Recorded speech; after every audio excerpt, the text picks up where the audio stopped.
Out from the Heart by James Allen.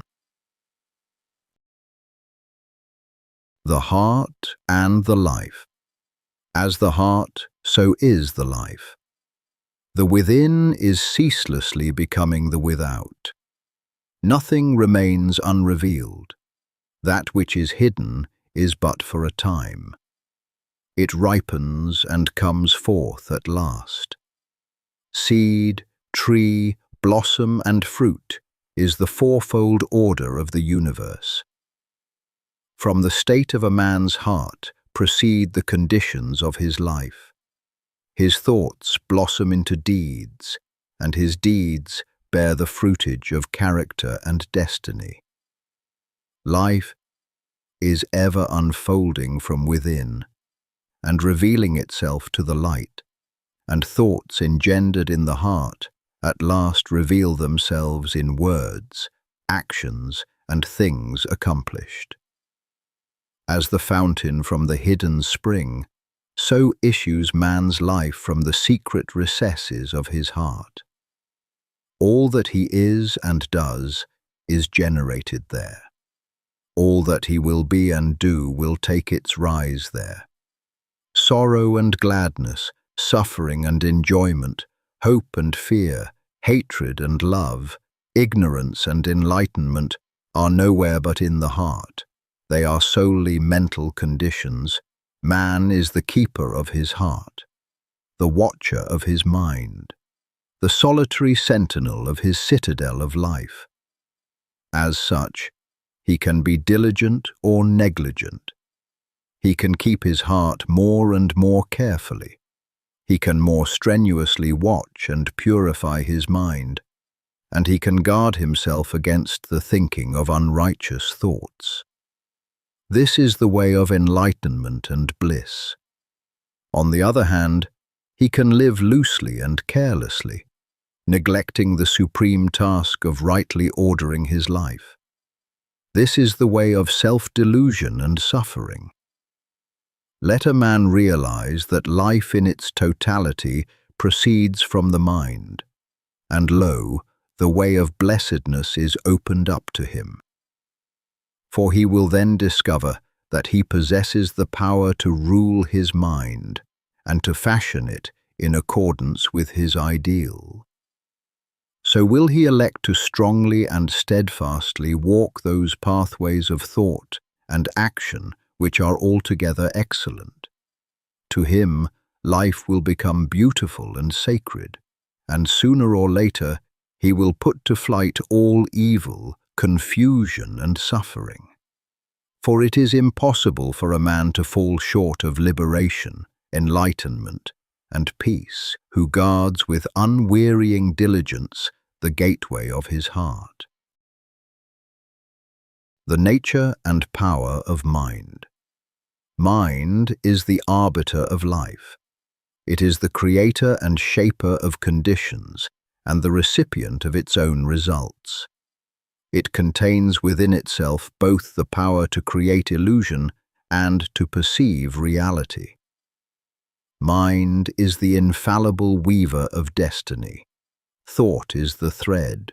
Good and evil deeds are the warp and woof, and the web, woven upon the loom of life, is character.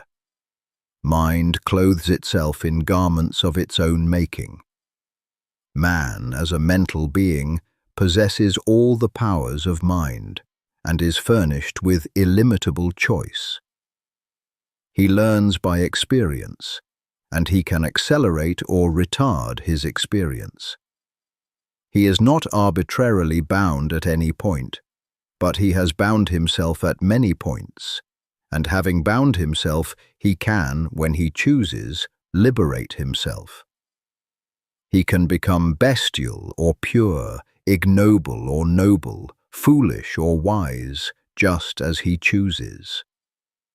He can, by recurring practice, form habits, and he can, by renewed effort, break them off. He can surround himself with illusions until truth is completely lost, and he can destroy one and another of those illusions until truth is entirely recovered. His possibilities are limitless. His freedom is complete. It is in the nature of mind to create its own conditions, and to choose the states in which it shall dwell. It also has the power to alter any condition and to abandon any state, and this it is continually doing as it gathers knowledge of state after state by repeated choice and exhaustive experience. Inward processes of thought make up the sum of character and life, and man can modify and alter these processes by bringing will and effort to bear upon them. The bonds of habit, impotence, and sin are self-made, and can only be destroyed by one's self. They exist nowhere but in one's mind. And although they are directly related to outward things, they have no real existence in those things. The outer is moulded and vivified by the inner, and never the inner by the outer. Temptation does not arise in the outer object, but in the lust of the mind for that object. Nor do suffering and sorrow inhere in the external things and happenings of life, but in an undisciplined attitude of mind toward those things and happenings. The mind that is disciplined by purity and fortified by wisdom avoids all those lusts and desires which are inseparably bound up with affliction, and so arrives at enlightenment and peace. To condemn others as evil, and to rail against outside conditions as the source of evil, increases, and does not lessen, the world's suffering and unrest. The outer is but the shadow and effect of the inner, and when the heart is pure, all outward things are pure. All growth and life is from within outward. All decay and death is from without inward. This is a universal law. All evolution proceeds from within. All adjustment must take place within. He who ceases to strive against others and employs his powers in the transformation, regeneration, and development of his own mind, conserves his energies and preserves himself. And as he succeeds in harmonizing his own mind, he leads others by consideration and charity into a like blessed state. For not by assuming authority and guidance over other minds is the way of enlightenment and peace discovered, but by exercising a lawful authority over one's own, and by guiding one's self in pathways of steadfast and lofty virtue. A man's life proceeds from his heart, his mind. He has compounded that mind by his own thoughts and deeds. It is in his power to refashion that mind by his choice of thought. He can therefore transform his life. Let us see how this is to be done. Formation of habit. Every established mental condition is an acquired habit, and it has become such by continuous repetition of thought. Despondency and cheerfulness, anger and calmness, covetousness and generosity, indeed, all states of mind, are habits built up by choice until they have become automatic. A thought constantly repeated at last becomes a fixed habit of the mind, and from such habits proceeds the life. It is in the nature of the mind to acquire knowledge by the repetition of its experiences. A thought which it is very difficult at first to hold and to dwell upon, at last becomes, by constantly being held in the mind, a natural and habitual condition. Just as a boy, when commencing to learn a trade, cannot even handle his tools aright, much less use them correctly. but after long repetition and practice, plies them with perfect ease and consummate skill. So a state of mind, at first apparently impossible of realization, is, by perseverance and practice, at last acquired and built into the character as a natural and spontaneous condition.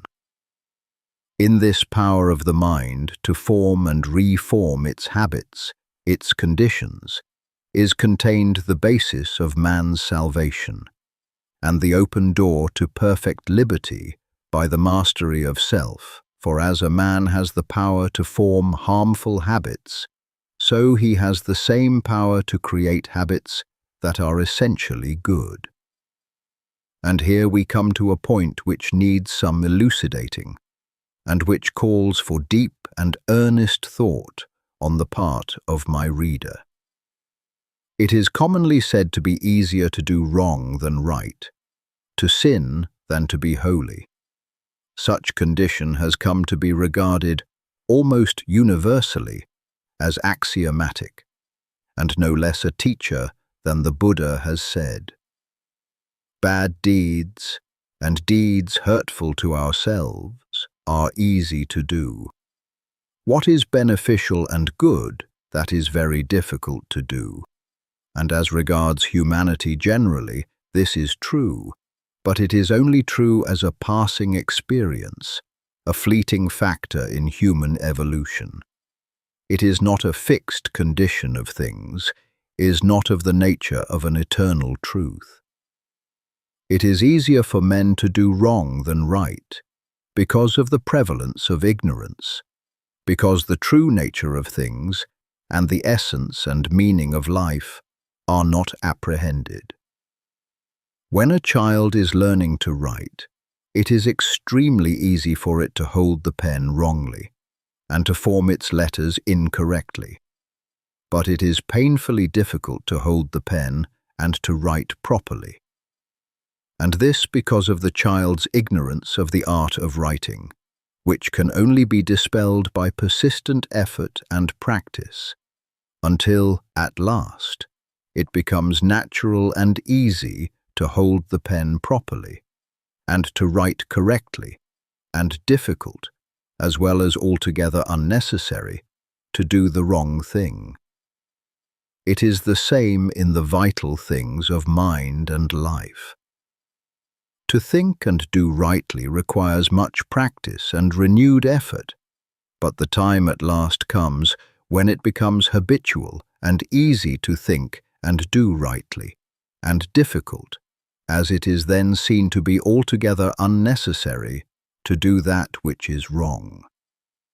Just as an artisan becomes, by practice, accomplished in his craft, so a man can become, by practice, accomplished in goodness. It is entirely a matter of forming new habits of thought, and he to whom right thoughts have become easy and natural, and wrong thoughts and acts difficult to do, has attained to the highest virtue, to pure spiritual knowledge. It is easy and natural for men to sin, because they have formed, by incessant repetition, harmful and unenlightened habits of thought. It is very difficult for the thief to refrain from stealing when opportunity occurs, because he has lived so long in covetous and avaricious thoughts. But such difficulty does not exist for the honest man who has lived so long in upright and honest thoughts, and has thereby become enlightened as to the wrong, folly, and fruitlessness of theft, that even the remotest idea of stealing does not enter his mind. The sin of theft is a very extreme one, and I have introduced it in order to the more clearly illustrate the force and formation of habit. But all sins and virtues are formed in the same way.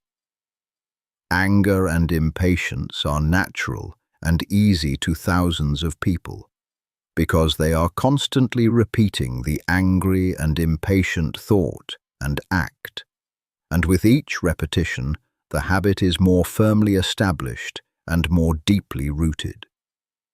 Calmness and patience can become habitual in the same way, by first grasping through effort a calm and patient thought, and then continuously thinking it and living in it until use becomes second nature, and anger and impatience pass away forever. It is thus that every wrong thought may be expelled from the mind, thus that every untrue act may be destroyed, thus that every sin may be overcome. Doing and knowing. Let a man realize that his life, in its totality, proceeds from his mind, and that that mind is a combination of habits which he can, by patient effort, modify to any extent, and over which he can thus gain complete ascendancy and control, and he has at once obtained possession of the key which shall open the door to his complete emancipation.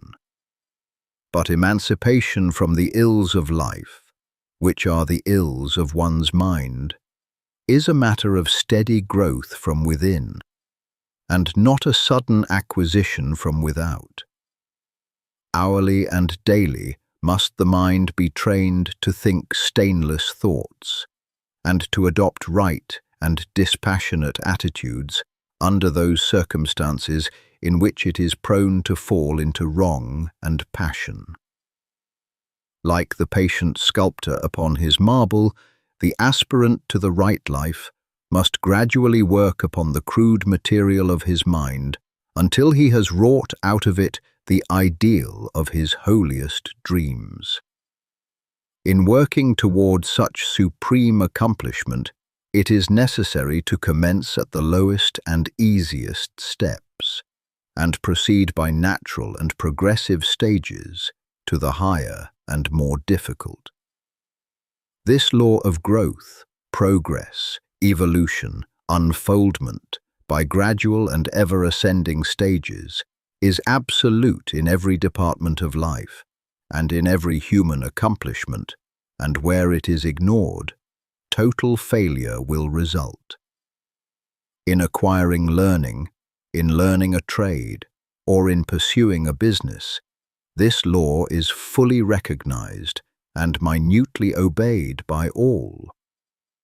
But in acquiring virtue, in learning truth, and in pursuing the right conduct and knowledge of life, it is unrecognized and disobeyed by nearly all. Hence virtue, truth, and the perfect life remain unpracticed, unacquired, and unknown.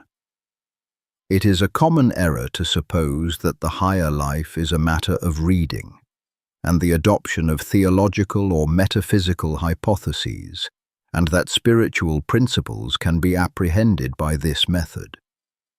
The higher life is a higher living in thought, word, and deed, and the knowledge of those spiritual principles, which are immanent in man and in the universe, can only be acquired after long discipline in the pursuit and practice of virtue. The lesser must be thoroughly grasped and understood before the greater can be known, and practice always precedes real knowledge. The schoolmaster never attempts to teach his pupils the abstract principles of mathematics at the commencement. He knows that by such a method teaching would be vain and learning impossible. He first places before them a simple sum, and, having explained it, leaves them to do it.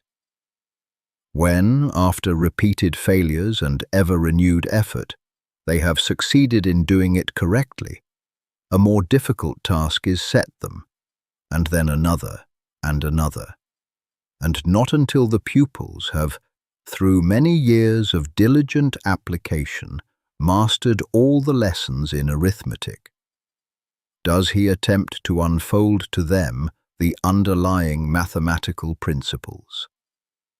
In learning a trade, say that of a mechanic, the boy is not at first taught the principles of mechanics, but a simple tool is put into his hand, and he is told how rightly to use it, and is then left to do it by effort and practice. As he succeeds in plying his tools correctly, more and more difficult tasks are set him, until, after several years of successful practice, he is prepared to study and grasp the principles of mechanics. In a properly governed household, the child is first taught to be obedient and to conduct itself properly under all circumstances. The child is not even told why it must do this, but is commanded to do it, and only after it has so far succeeded in doing what is right and proper, is it told why it should do it. No father would attempt to teach his child the principles of ethics before exacting from it the practice of filial duty and social virtue. Thus, practice ever precedes knowledge, even in the ordinary things of the world, and in spiritual things, in the living of the higher life. This law is rigid in its exactions. Virtue can only be known by doing, and the knowledge of truth can only be arrived at by perfecting oneself in the practice of virtue, and to be complete in the practice and acquisition of virtue is to be complete in the knowledge of truth. Truth can only be arrived at by daily and hourly doing the lessons of virtue, beginning at the simplest and passing on to the more difficult.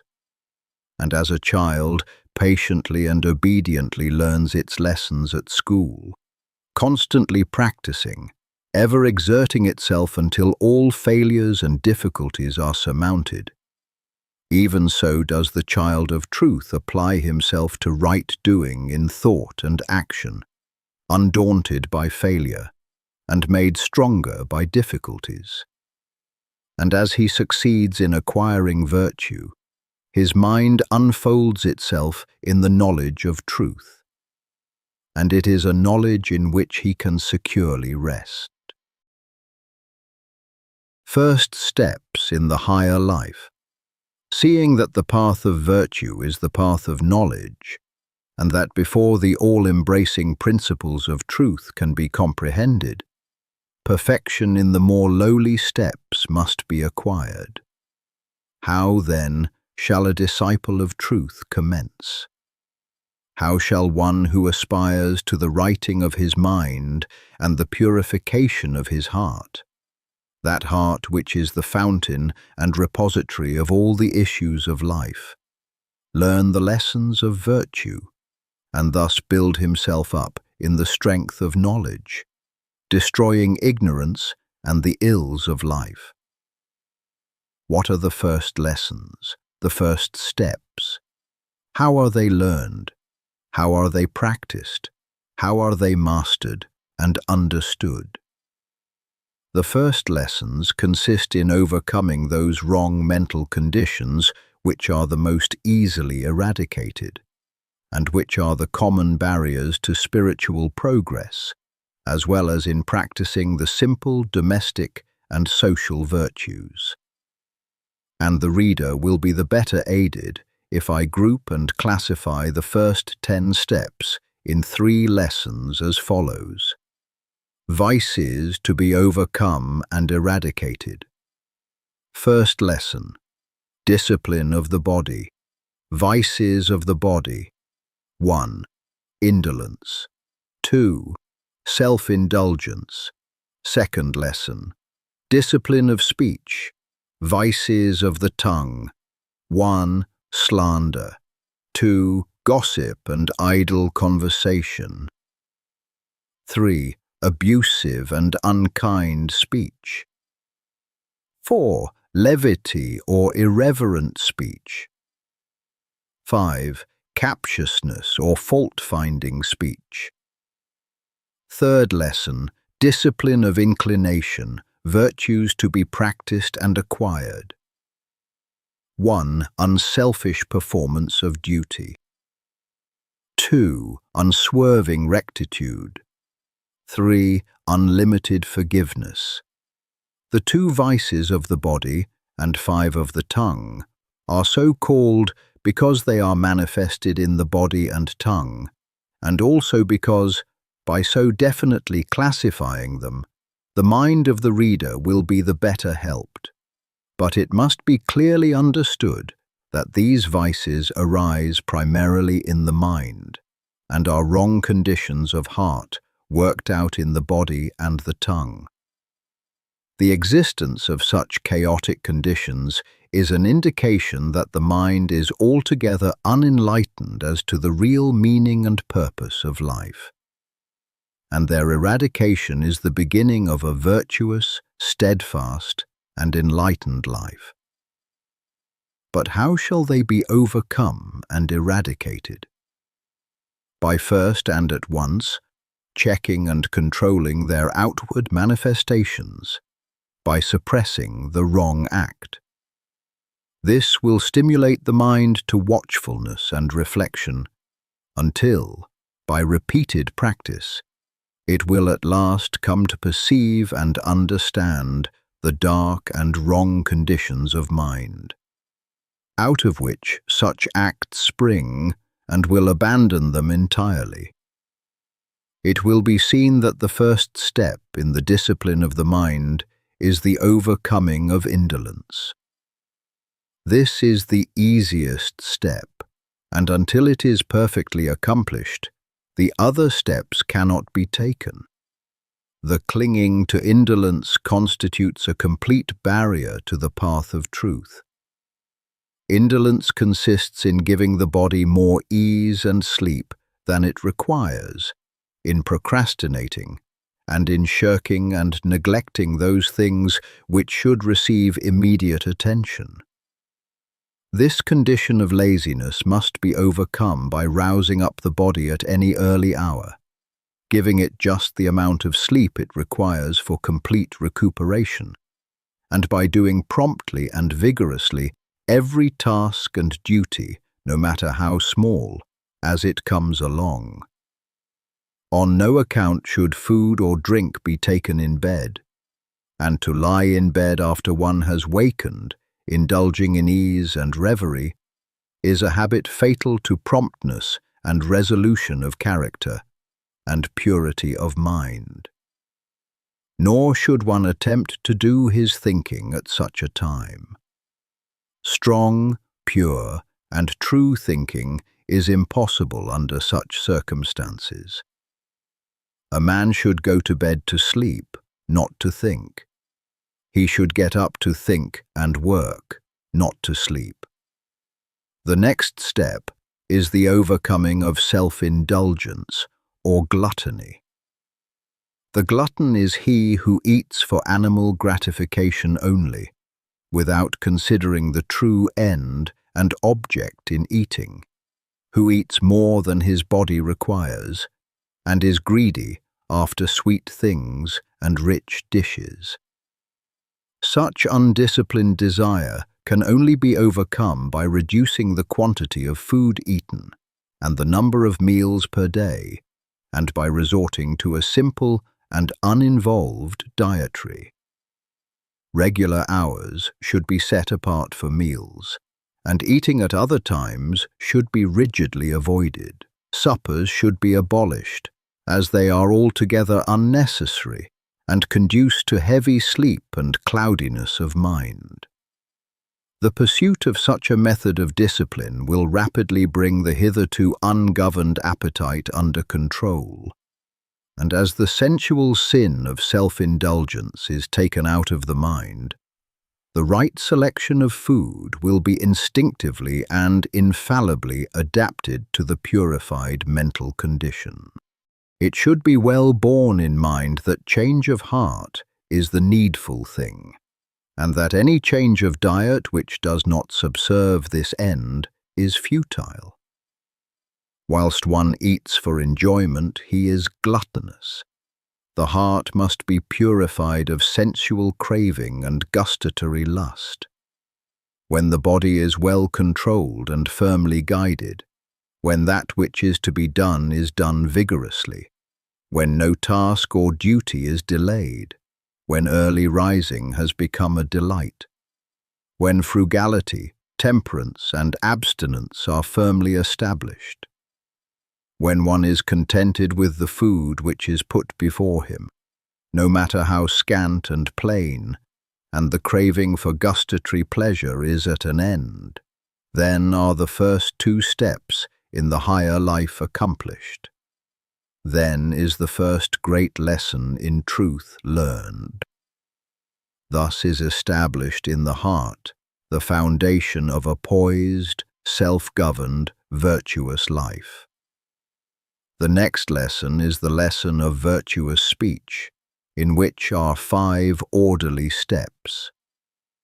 The first step is the overcoming of slander. Slander consists in inventing or repeating evil reports about others, in exposing and magnifying the faults of others or of absent friends, and in introducing unworthy insinuations. The elements of thoughtlessness, cruelty, insincerity, and untruthfulness enter into every slanderous act. He who aims at the living of the right life will commence to check the cruel word of slander before it has gone forth from his lips, and will then check and eliminate the insincere thought which gave rise to it. He will watch himself that he does not vilify any, and will refrain from disparaging and condemning the absent friend, whose face he has so recently kissed, or shaken his hand, or smiled into his face. He will not say of another that which he dare not say to him. Thus, coming at last to think sacredly of the character and reputation of others, he will destroy those wrong conditions of mind which give rise to slander. The next step is the overcoming of gossip and idle conversation. Idle speech consists in talking about the private affairs of others, in talking merely to pass away the time, and in engaging in aimless and irrelevant conversation. Such an ungoverned condition of speech is the outcome of an ill-regulated mind. The man of virtue will bridle his tongue and thus learn how rightly to govern the mind. He will not let his tongue run idly and foolishly, but will make his speech strong and pure, and will either talk with a purpose or remain silent. Abusive and unkind speech is the next vice to be overcome. The man who abuses and accuses others has himself wandered far from the right way. To hurl hard words and names at others is to sink deeply into folly. When a man is inclined to abuse and condemn others, let him restrain his tongue and look in upon himself. The virtuous man refrains from abuse and quarrelling, and employs only words that are useful, necessary, pure, and true. The next step is the overcoming of levity, or irreverent speech, light and frivolous talking, the repeating of coarse jokes, the telling of vulgar stories, having no other purpose than to raise an empty laugh. Offensive familiarity and the employment of contemptuous and irreverent terms when speaking to or of others, and particularly of one's elders, and those who rank as one's teachers, guardians, or superiors.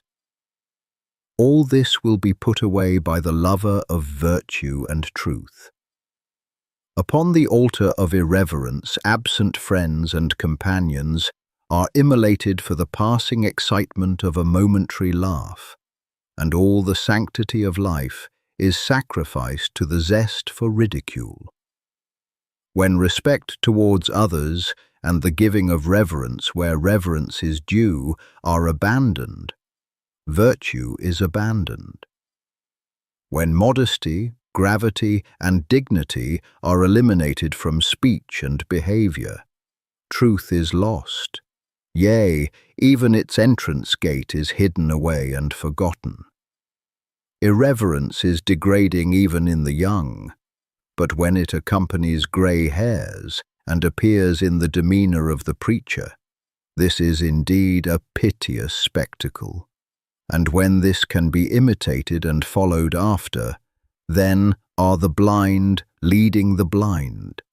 Then have elders and preacher and people lost their way. The virtuous man will be of grave and reverent speech. He will think and speak of the absent as he thinks and speaks of the dead, tenderly and sacredly.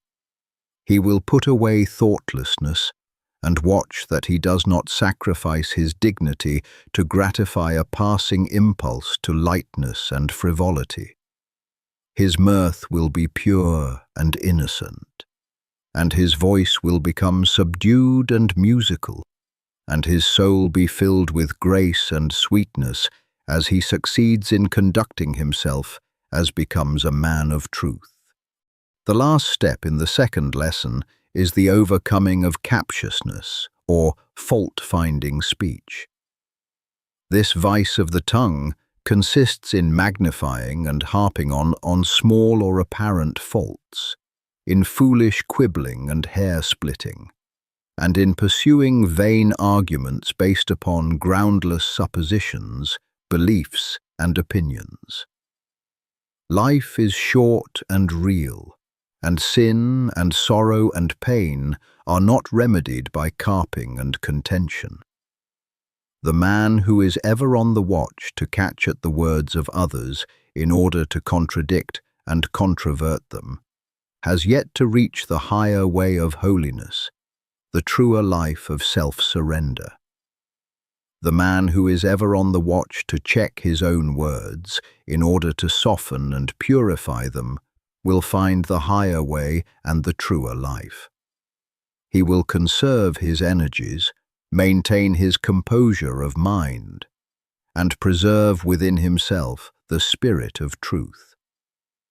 When the tongue is well controlled and wisely subdued, when selfish impulses and unworthy thoughts no longer rush to the tongue demanding utterance, when the speech has become harmless, pure, gentle, gracious, and purposeful, and no word is uttered but in sincerity and truth, then are the 5 steps in virtuous speech accomplished.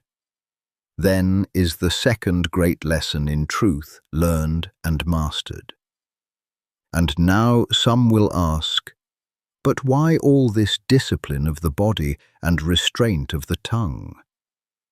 Surely the higher life can be realized and known without such strenuous labor, such incessant effort and watchfulness. No, it cannot. In the spiritual as the material, nothing is done without labor, and the higher cannot be known until the lower is fulfilled. Can a man make a table before he has learned how to handle a tool and drive a nail? And can a man fashion his mind in accordance with truth before he has overcome the slavery of his body?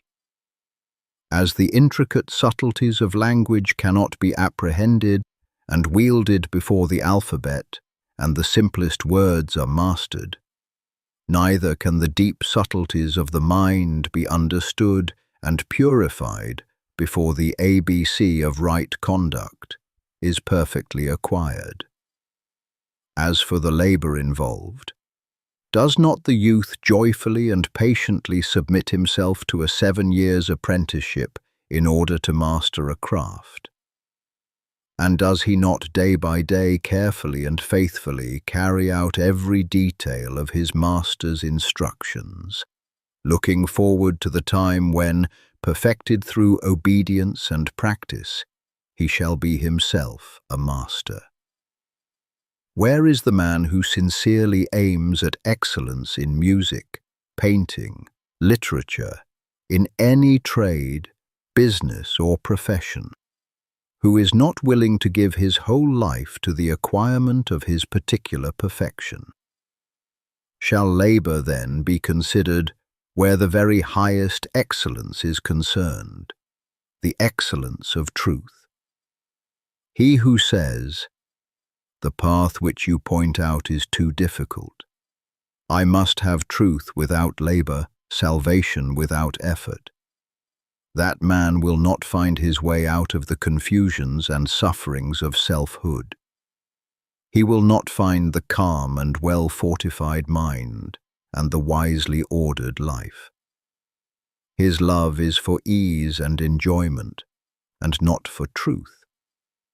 He who, deep in his heart, adores truth and aspires to know it, will consider no labor too great to be undertaken, but will adopt it joyfully and pursue it patiently, and by perseverance in practice, he will come to the knowledge of truth.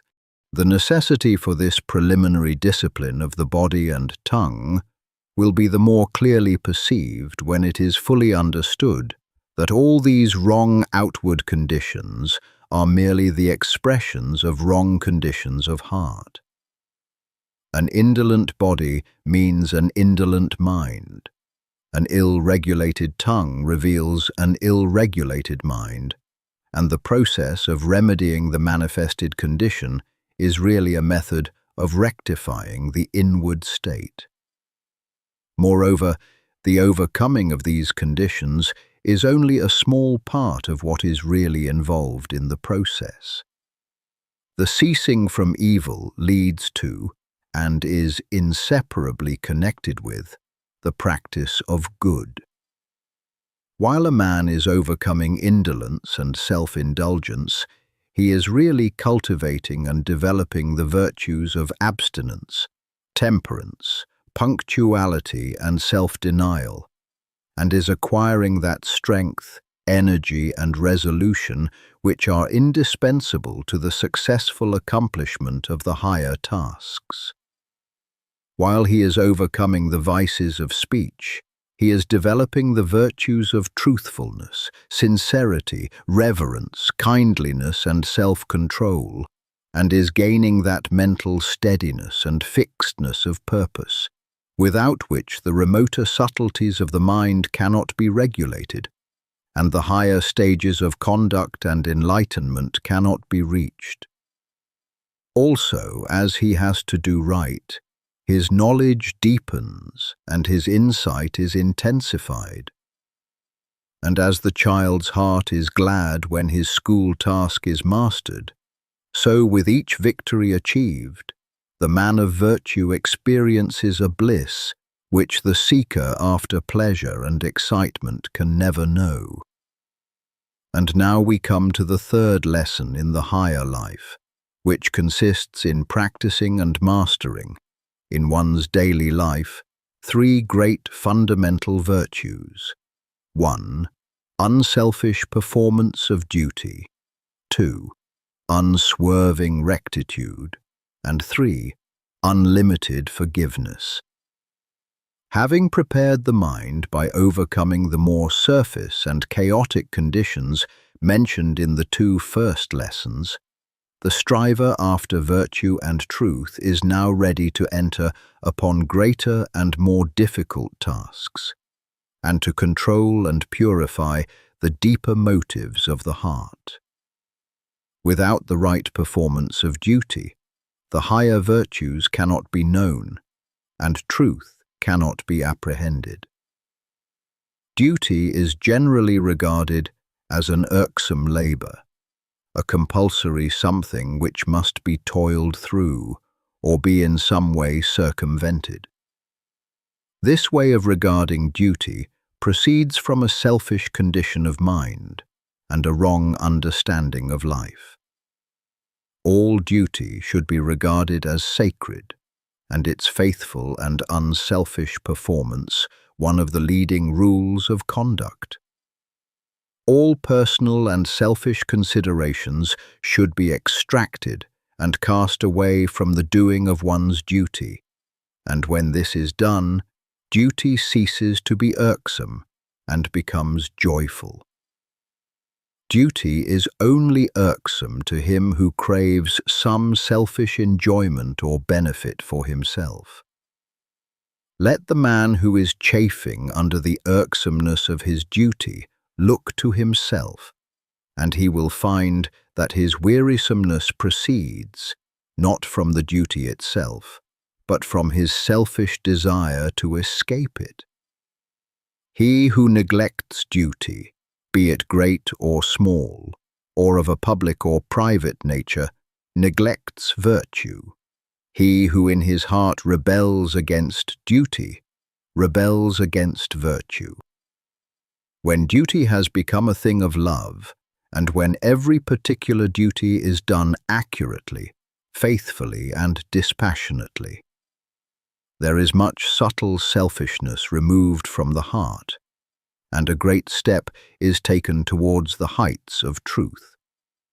The virtuous man concentrates his mind on the perfect doing of his own duty, and does not interfere with the duty of another. The second step in the third lesson is the practice of unswerving rectitude. This virtue must be firmly established in the mind, and so enter into every detail of man's life. All dishonesty, deception, trickery, and misrepresentation must be forever put away, and the heart be purged of every vestige of insincerity and subterfuge. The least swerving from the path of rectitude is a deviation from virtue. There must be no extravagance and exaggeration of speech, but the simple truth should be stated. Engaging in deception, no matter how apparently insignificant, for vain glory, or with the hope of personal advantage, is a state of delusion which one should make efforts to dispel. It is demanded of the man of virtue that he shall not only practice the most rigid honesty in thought, word, and deed, but that he shall be exact in his statements, omitting and adding nothing to the actual truth. In thus shaping his mind to the principle of rectitude, he will gradually come to deal with people and things in a just and impartial spirit, considering equity before himself, and viewing all things with freedom from personal bias, passion, and prejudice. When the virtue of rectitude is fully practiced, acquired, and comprehended, so that all temptation to untruthfulness and insincerity has ceased, then is the heart made purer and nobler. Then is character strengthened and knowledge enlarged, and life takes on a new meaning and a new power. Thus is the second step accomplished. The third step is the practice of unlimited forgiveness. This consists in overcoming the sense of injury which springs from vanity, selfishness, and pride, and in exercising disinterested charity and large-heartedness towards all. Spite, retaliation, and revenge are so utterly ignoble and so small and foolish as to be altogether unworthy of being noticed or harbored. No one who fosters such conditions in his heart can lift himself above folly and suffering, and guide his life aright. Only by casting them away, and ceasing to be moved by them, can a man's eyes be opened to the true way in life. Only by developing a forgiving and charitable spirit can he hope to approach and perceive the strength and beauty of a well-ordered life. In the heart of the strongly virtuous man, no feeling of personal injury can arise. He has put away all retaliation and has no enemies. And if men should constitute themselves his enemies, he will regard them kindly, understanding their ignorance and making full allowance for it. When this state of heart is arrived at, then is the third step in the discipline of one's self-seeking inclinations accomplished. Then is the third great lesson in virtue and knowledge learned and mastered. Having thus laid down the first 10 steps and 3 lessons in right doing and right knowing, I leave those of my readers who are prepared for them to learn and master them in their everyday life. There is, of course, a still higher discipline of the body, a more far-reaching discipline of the tongue, and greater and more all-embracing virtues to acquire and understand before the highest state of bliss and knowledge can be apprehended. But it is not my purpose to deal with them here.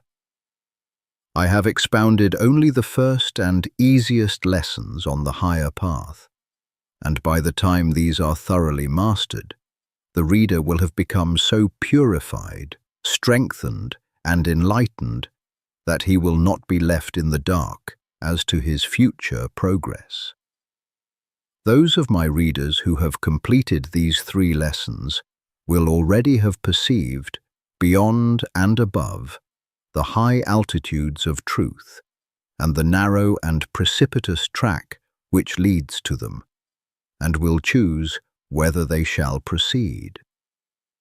The straight path which I have laid down can be pursued by all with greater profit to themselves and to the world, and even those who do not aspire to the attainment of truth will develop greater intellectual and moral strength, finer judgment and deeper peace of mind by perfecting themselves in this path.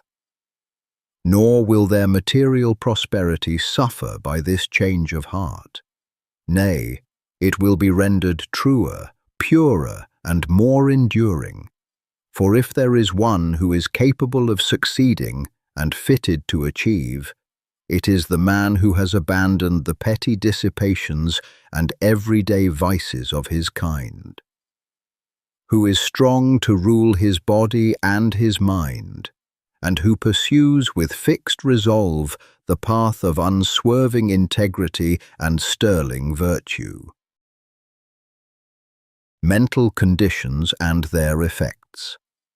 Without going into the details of the greater steps and lessons in the right life, a task outside the scope of this small work, a few hints and statements concerning those mental conditions from which life in its totality springs will prove helpful to those who are ready and willing to penetrate further into that inner realm of heart and mind where love and wisdom and peace await the strenuous comer.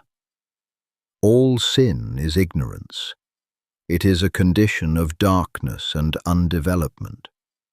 The wrong thinker and wrong doer is in the same position in the school of life as is the ignorant pupil in the school of learning.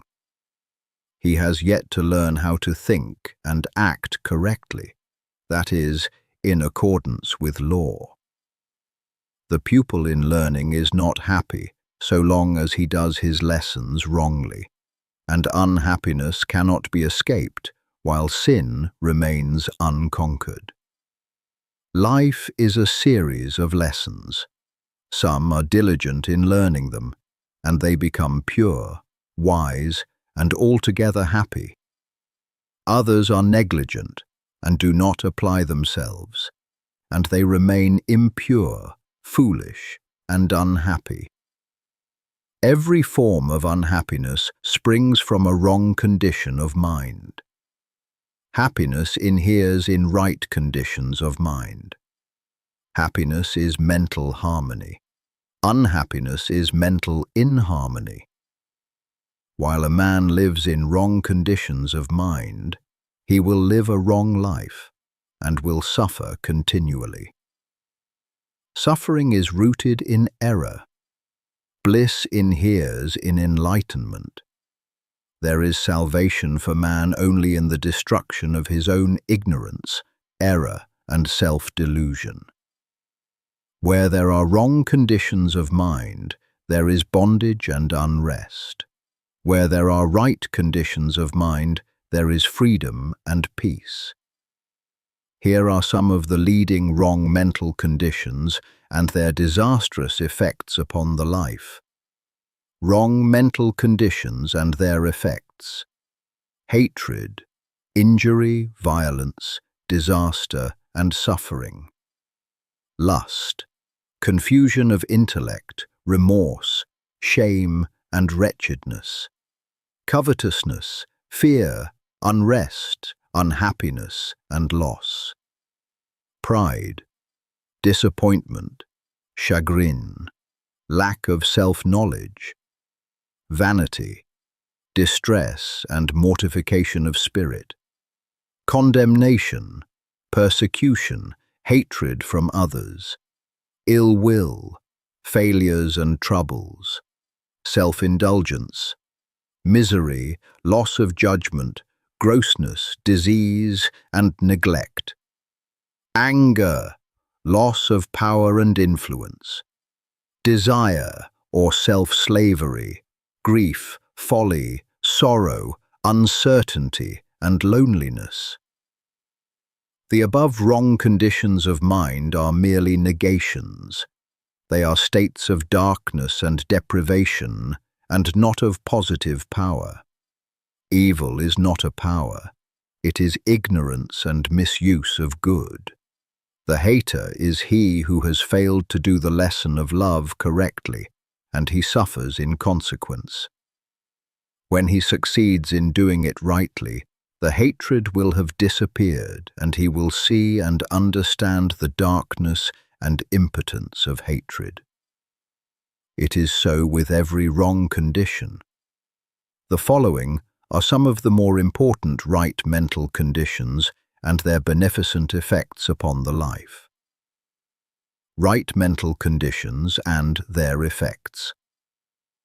Love, gentle conditions, bliss and blessedness. Purity, intellectual clearness, joy, invincible confidence.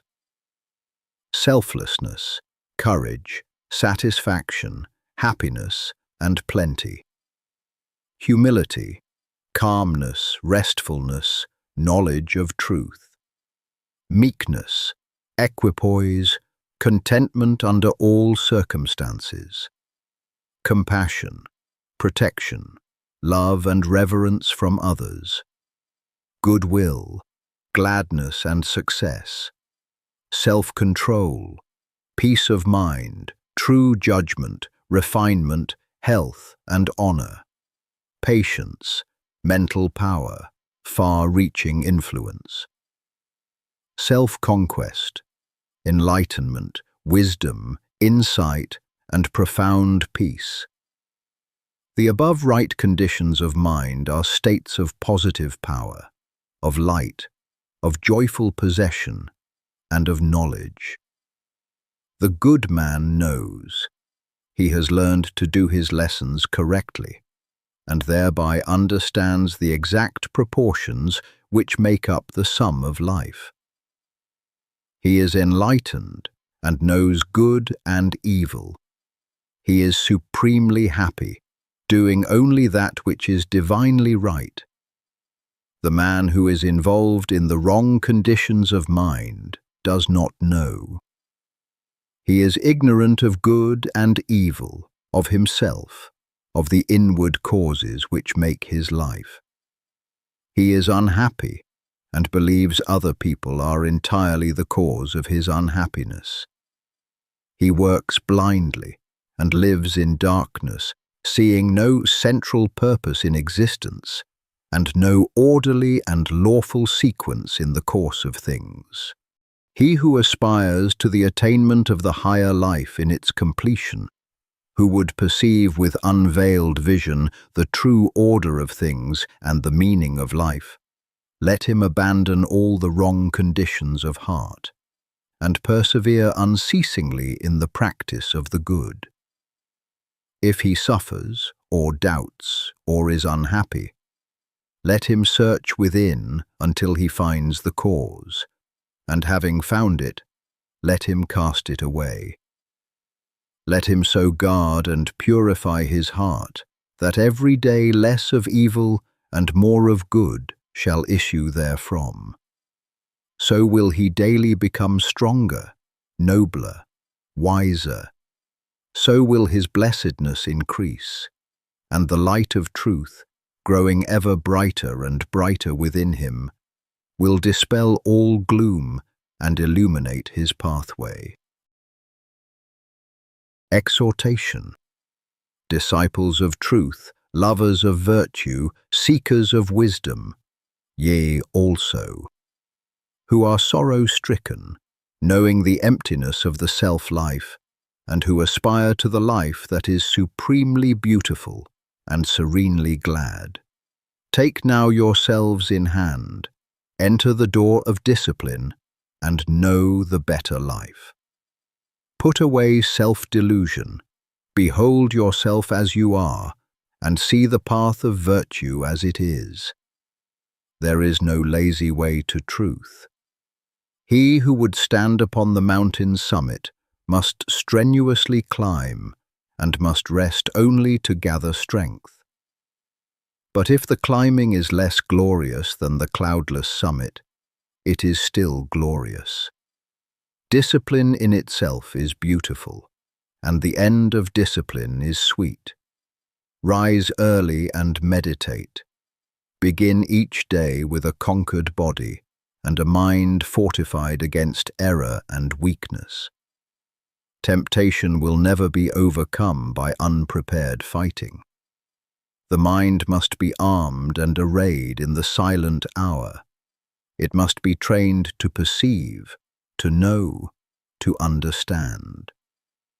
Sin and temptation disappear when right understanding is developed. Right understanding is reached through unabated discipline. Truth cannot be reached but through discipline. Patience will increase by effort and practice, and patience will make discipline beautiful. Discipline is irksome to the impatient man and the self-lover, so he avoids it, and continues to live loosely and confusedly. Discipline is not irksome to the truth-lover, and he will find the infinite patience which can wait and work and overcome. As the joy of the gardener who sees his flowers develop day by day, so is the joy of the man of discipline who sees the divine flowers of purity, wisdom, compassion, and love grow up in his heart. The loose liver cannot escape sorrow and pain. The undisciplined mind falls, weak and helpless, before the fierce onslaught of passion. Array well your mind then, lover of truth. Be watchful, thoughtful, resolute. Your salvation is at hand. Your readiness and effort are all that are needed. If you should fail 10 times, do not be disheartened. If you should fail 100 times, rise up and pursue your way. If you should fail 1,000 times, do not despair. When the right path is entered, success is sure if the path is not utterly abandoned. First strife, and then victory. First labor, and then rest. First weakness, and then strength. In the beginning, the lower life, and the glare and confusion of battle, and at the end, the life beautiful, the silence, and the peace.